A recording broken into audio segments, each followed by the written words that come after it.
Hi friends, இன்றைக்கி டே 2. இன்றைக்கி நான் என்ன சாப்பிட்டேன் அப்படின்னு பார்த்தீங்கன்னா, ஒரு நீர் பூசணிக்காய் ஜூஸ் வந்து குடித்தேன் மார்னிங்கு. அதுதாங்க என்னோடய பிரேக்ஃபாஸ்ட்டு. அப்புறம் லஞ்ச் வந்து என்ன சாப்பிட்டேன்னு கேட்குறீங்களா? ஒரு சுட சுட சாதம், அதில் வந்து கீரை போட்டு பிணைஞ்சு சாப்பிட்டேங்க, அவ்வளோதான். அப்புறம் ஈவினிங் வந்து ஒரு எக் எடுத்துட்டேன். அப்புறம் நைட் வந்து என்ன சாப்பிட்டேன் அப்படின்னு பார்த்தீங்கன்னா, வேக வச்ச நிலக்கடலை வந்து சாப்பிட்டேன். சரிங்களா?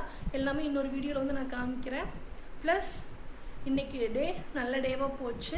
அப்புறம் 1 hour வந்து வாக்கிங் வந்து வெயிட் லாஸ் டே 2ல் வந்து மார்னிங் நான் ஃபஸ்ட்டு குடிக்க போகிறதே வந்து இந்த வெள்ளை பூசணிக்காய் ஜூஸ் தாங்க.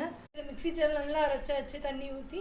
இப்போ இதை வடிகட்டிட்டு இதை அப்படியே குடிக்கலாம். சரிங்களா? இதாங்க வெள்ளை பூசணிக்காய் ஜூஸு. லஞ்சுக்கு வந்து என்ன எடுத்திருக்கேன் அப்படின்னா, சுட சுட சாதம், கீரை, ஒரு முட்டை எடுத்துருக்கிறேன். நைட்டு வந்து டின்னருக்கு வந்து நிலக்கடலை வந்து வேக வச்சது ஒரு பிளேட்டு, அவ்வளோதாங்க. நைட்டு இதோட டின்னர் வந்து முடிச்சிட்டேன். 7 o'clock வந்து டின்னர் வந்து முடிச்சிட்டேங்க.